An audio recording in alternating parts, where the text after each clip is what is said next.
Stranger Things no es una historia sobre monstruos, es una historia sobre crecer, perder refugios y sobre lo que pasa cuando el dolor aprende a hablar. Este es un fenómeno global y la serie bandera de Netflix. Y ahora que se acerca su final, miles de fans estamos esperando el desenlace de una historia que marcó a toda una generación. Por eso hoy es buen momento para escarbar más profundo y analizar los temas que deja detrás, como la infancia, el trauma, la amistad, la identidad, el dolor y la soledad. Porque más allá de los niños en bicicleta y la nostalgia ochentera, el verdadero terror de Stranger Things no viene del Upside Down, viene de la idea de que nadie va a venir por ti. Soy Fer Castillo y este es mi análisis profundo de Stranger Things. Y por si todavía intentas alquilar películas en Blockbuster, te dejo una breve sinopsis antes de empezar. Stranger Things se sitúa en Hawkins, un pequeño pueblo de Estados Unidos en los años 80, donde la desaparición de un niño desata una cadena de sucesos inexplicables. Mientras los adultos buscan respuesta desde la lógica y la autoridad, un grupo de niños decide hacer lo que nadie más se atreve: creer. En su búsqueda se cruzan con una niña llamada Eleven, una niña con habilidades psíquicas que ha escapado de un laboratorio secreto donde fue utilizada como experimento. A través de ella descubren la existencia del Upside Down, una dimensión paralela que refleja nuestro mundo pero corrompido, oscuro y violento. Con el paso de las temporadas, la amenaza deja de ser solo una criatura desconocida y se convierte en algo mucho más íntimo. Un mal que se alimenta del miedo, del dolor y de los traumas no resueltos. Mientras los niños crecen y pierden poco a poco la protección de la infancia, los adultos revelan sus propias fracturas, duelos no superados, culpas, adicciones y silencios. Y en el centro de todo, una verdad incómoda comienza a emerger. El verdadero peligro no es el otro mundo, sino aquello que ocurre cuando nadie escucha a quienes están sufriendo. Ahora sí, podemos comenzar. Pero antes, no te olvides de dejar tu like, activar la campanita y suscribirte para que no te pierdas más contenido como este. Y como el análisis que le hice a Steve Harrington. Y también comenta, si Vecna viniera por ti, ¿qué canción pedirías que pongan? Ahora sí, empecemos. La infancia se vuelve tan importante en Stranger Things porque cuando los adultos dejan de escuchar, cuando el mundo se vuelve demasiado grande, demasiado violento o demasiado indiferente, la infancia se convierte en el último lugar seguro. No solo una etapa de la vida, es un refugio emocional, un espacio donde todavía existe la posibilidad de ser visto, de ser creído y de no enfrentar el miedo en soledad. Y Stranger Things comienza ahí, en niños que antes de enfrentarse a monstruos intentan aferrarse a lo último que les queda: la infancia como último refugio. En Stranger Things, la infancia no es solo una etapa feliz, es el último lugar donde el mundo todavía tiene sentido. Antes del Upside Down habían reglas claras. El bien y el mal estaban definidos, la amistad era absoluta y el peligro todavía era imaginario, ya que la infancia no es ingenuidad, es estructura emocional. Los niños no controlan el mundo, pero todavía pueden entenderlo. Y una de las herramientas que usan para hacerlo es Dungeons and Dragons. D&D no solo es un guiño nerd, es el mapa que tienen para leer la vida, la forma de nombrar el caos, de convertir lo desconocido en algo clasificable. Por eso, cuando aparece el Demogorgon no entran en pánico, lo bautizan. Lo integran a un sistema, porque nombrar el miedo es la primera forma de sobrevivir. La manera en la que los niños enfrentan el peligro en Stranger Things no nace del coraje, nace de la inocencia. No porque no entiendan lo que está pasando, sino porque todavía no han aprendido a temerle al caos. Para ellos, el mundo funciona como un juego. Hay reglas que se descubren sobre la marcha, hay riesgos y hay decisiones que se toman antes de pensarlo demasiado. Por eso reaccionan mejor, no dudan, no paralizan el dolor y no buscan culpables. En la adultez, en cambio, la inocencia se pierde. Y con ella se pierde algo mucho más importante: la capacidad de moverse sin calcular las consecuencias. Ya que en la adultez no hay manual, no hay dados y solo hay consecuencias. Y Stranger Things lo deja claro desde el principio. Cuando el caos aparece, quienes todavía pueden actuar son aquellos que no han aprendido a temerle a perderlo todo. Otra herramienta clave para los niños en la serie son las bicicletas. Estas representan la libertad sin vigilancia, el movimiento, la autonomía y la confianza. Los niños recorren Hawkins solo, nadie los supervisa. La infancia es un espacio sin paranoia, algo que el mundo adulto ya perdió, pero cuando el peligro llega, todo cambia. Aparecen patrullas, rejas y armas. El mundo se vuelve hostil, y ahí ocurre el quiebre. La desaparición de Will es el punto de no retorno. Desde ese momento, los juegos ya no protegen, las reglas no bastan, y la imaginación no salva sola. El mensaje es brutal. Hay dolores que la infancia no puede procesar. Y si hablamos de infancia, tenemos que hablar de Eleven. Él es la antítesis de los demás niños. Ella nunca tuvo un refugio, nunca tuvo juegos, no tuvo amigos y no tuvo protección. Cuando entra al grupo, no entra a una aventura, entra a la infancia. Aprende a reír, a elegir, a ser niña. Pero ese refugio es frágil, porque el mundo adulto siempre la reclama. La infancia en Stranger Things no es un recuerdo feliz, es un refugio que existe mientras no sabes que puede romperse. Y cuando se rompe, el verdadero terror no es lo que aparece, es que ya no hay a dónde volver. Y cuando la infancia deja de proteger, aparece el Upside Down como metáfora del trauma.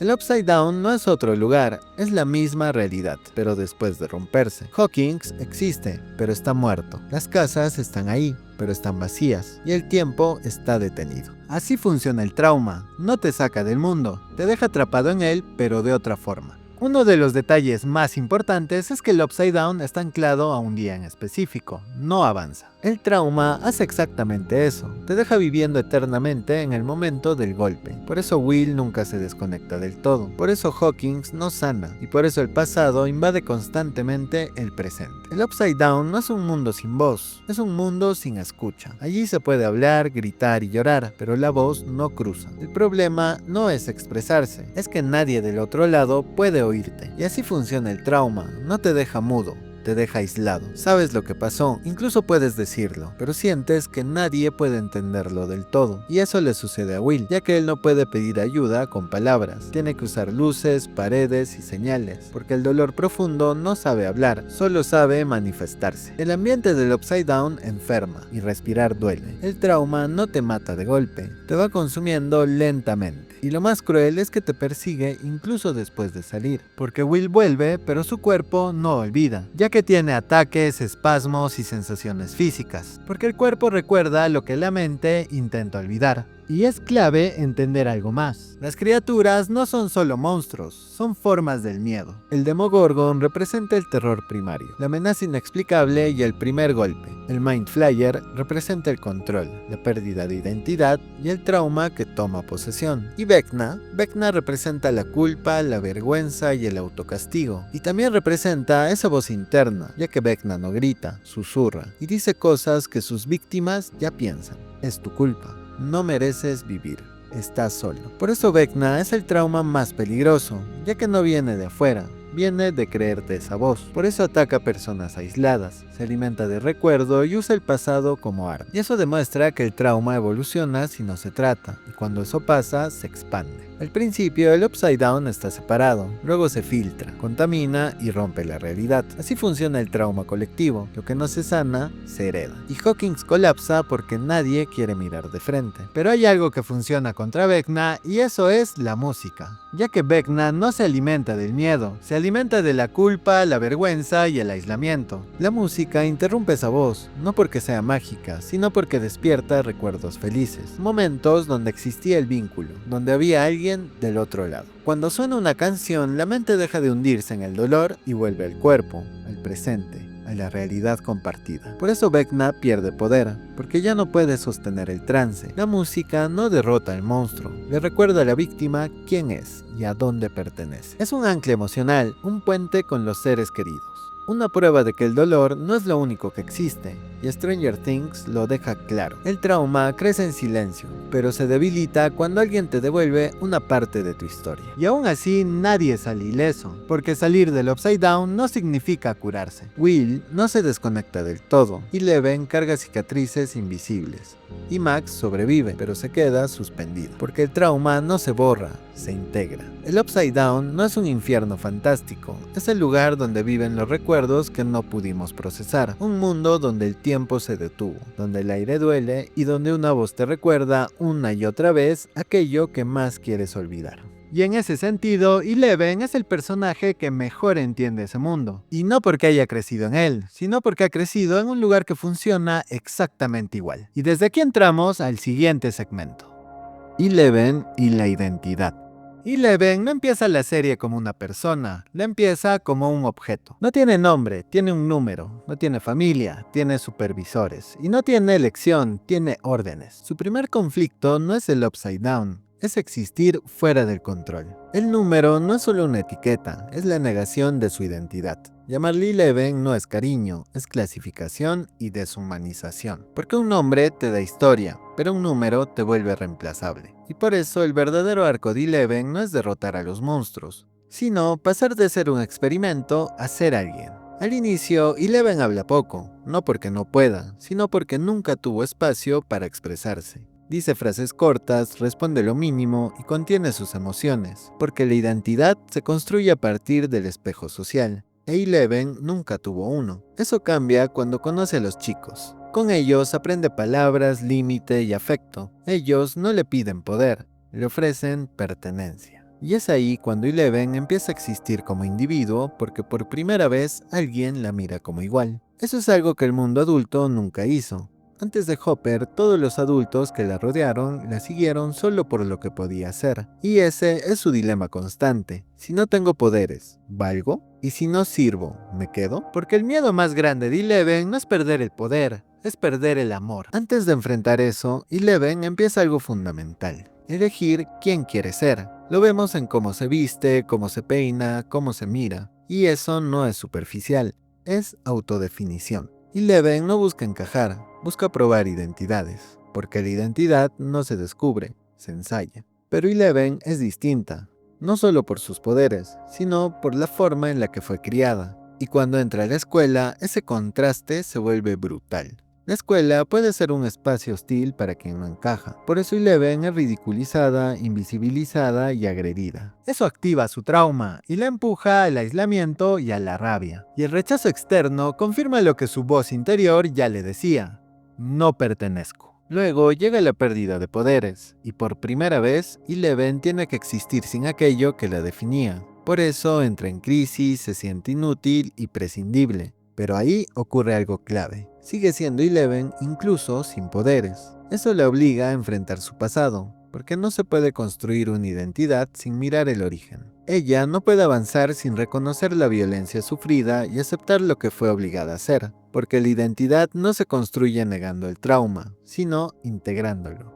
Y es ahí cuando vuelve a recuperar el control. En las últimas temporadas vemos algo inquietante. Eleven y Vecna son muy parecidos. Ambos fueron utilizados, aislados y heridos. Pero hay una diferencia fundamental. Vecna eligió el odio, mientras que Eleven eligió el vínculo. Porque la identidad no nace del dolor, sino de lo que decides hacer con él. Y en ese sentido, Eleven nos deja un mensaje brutalmente humano. No eres lo que te hicieron, no eres lo que puedes hacer. Eres lo que eliges ser cuando alguien te ama. Por eso Eleven pasó de ser un número a ser un nombre, de ser un arma a ser una persona. Y en ese camino, Stranger Things nos recuerda algo esencial. La identidad no se encuentra en el poder, sino en la pertenencia. Si la identidad nace de pertenecer, la pregunta inevitable es la siguiente: ¿quién te sostiene cuando todo se vuelve hostil? Porque en Stranger Things nadie sobrevive solo, no por fuerza, ni por inteligencia, ni por talento, sino por vínculo. Y ahí es donde la serie da su afirmación más clara: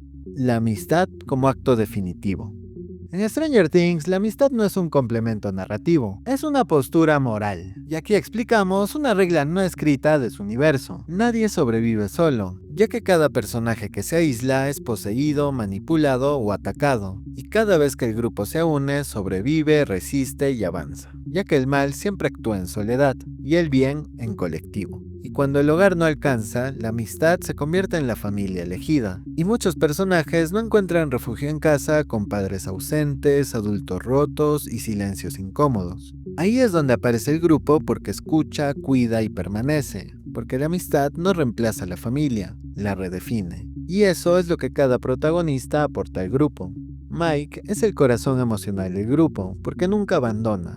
Cree incluso cuando nadie más lo hace, y se queda cuando huir sería lo más fácil. En Stranger Things, el acto más valiente no es pelear, sino quedarse. Dustin no juzga, no le teme a lo raro, escucha y gracias a eso logra vincularse con Eleven, humaniza a Dart y une al grupo. Porque la empatía no es ingenuidad, sino una forma avanzada de inteligencia emocional. Lucas duda, cuestiona y teme, pero siempre se queda porque la amistad real no es ausencia de conflicto, es decidir permanecer a pesar de él. A Max, el grupo no la fuerza a hablar, no la rescata ni la controla, simplemente la acompaña, la espera y está ahí para ella. Porque a veces la amistad no necesita salvarte, a veces solamente necesita sostenerte. Will es el personaje que muestra el tipo de amistad que tiene este grupo, no porque sea el más fuerte, sino porque es aquel al que nunca dejan atrás. Cuando desaparece lo buscan, cuando vuelve no le exigen estar bien, y cuando el trauma lo atraviesa, el grupo no se va. Eso es la amistad en Stranger Things. Quedarse incluso cuando el otro no puede dar nada a cambio. Pero el arco de Will avanza. Cuando se acepta a sí mismo, deja de esconderse para no perder al grupo. Y en ese gesto ocurre algo clave. Ya no es solo sostenido, también resiste. La amistad lo salva primero y lo fortalece después. Y la serie lo deja claro. El vínculo no te reemplaza, pero te permite ser quien eres sin miedo a quedarte solo. Pero no todo siempre es perfecto en el grupo, porque crecer pone a prueba constantemente la amistad. El grupo se separa, discute y cambia, pero aún así el lazo persiste, ya que la amistad no es estabilidad, sino memoria compartida. Y el verdadero acto heroico es elegirse una y otra vez. En Stranger Things el poder falla. Las armas no bastan y la lógica se rompe, pero lo único que siempre funciona es alguien extendiéndole la mano a un amigo cuando más lo necesita. Y esa es una de las grandes verdades de la serie. El mal quiere que creas que estás solo, pero la amistad existe para demostrarte que no lo estás. Stranger Things no nos enseña a vencer monstruos, nos enseña a no enfrentar el miedo solos. Porque al final, el acto más definitivo no es pelear, sino quedarte. Porque ese aprendizaje no nace de la nada, nace de mirar aquello que ocurre cuando nadie se queda. Porque si los niños crean vínculos para sobrevivir, los adultos en Stranger Things son el espejo de todo lo contrario. Personas que crecieron, pero que aprendieron a cargar el dolor en silencio. Y ahí entramos al otro lado de la historia. Los adultos rotos. En Stranger Things, los adultos no son guías seguros, son advertencias vivientes, ya que no representan autoridad moral, representa lo que pasa cuando el dolor se enquista. Y empezaremos por uno de los más rotos. Hopper vive congelado en un momento, la muerte de su hija, el divorcio y la culpa de haber sobrevivido. No avanza, se endurece, su dolor no se expresa, se defiende. Y esa defensa toma formas conocidas como la ira, la dependencia al alcohol y el control. Hopper no protege, sobreprotege, porque amar le da miedo, no por debilidad, sino porque ya perdió una vez, y su identidad masculina le enseñó a aguantarse, no a llorar. Por eso intenta controlar el entorno. Si controla, no siente. Si no siente, no pierde. Su arco no es volverse héroe, porque eso ya lo es. Su arco es aprender a sentir sin destruir, a vincularse sin convertir el cuidado en violencia. Joyce no tiene el lujo de colapsar. Grita, se obsesiona y no duerme, no porque esté loca, sino porque nadie la sostiene. El mundo le exige cordura cuando todo lo que ama está desapareciendo. Joyce no niega el horror, lo nombra, y por eso es desacreditada. La sociedad no castiga la locura, castiga a quien rompe el silencio incómodo. Joyce no sana, Joyce resiste, porque cuando eres madre, estás sola, pobre y sin red, caerte no es una opción. Muchos padres en Stranger Things no gritan, no golpean y no amenazan. Simplemente no escuchan, no ven y no preguntan. No son malvados, están cansados, frustrados y rotos. El daño más común no es el abuso explícito, es la indiferencia emocional. Hijos criados sin espejo emocional aprenden una idea peligrosa de que su mundo interior no importa. Y ese vacío no grita, pero marca para siempre. Y eso lo vimos en el análisis de Steve. Policías, militares y científicos ocultan información, minimizan el dolor y justifican el daño. El laboratorio no comete errores, funciona como fue diseñado. Usa niños, rompe familias y luego limpia los rastros. El verdadero horror no es el monstruo, es el sistema que lo produce y luego finge sorpresa. Aquí la autoridad no cuida, administra consecuencias. Brenner dice amar a Eleven, pero amar para él significa decidir por ella, enterrarla y usarla. No es un padre, es un dueño.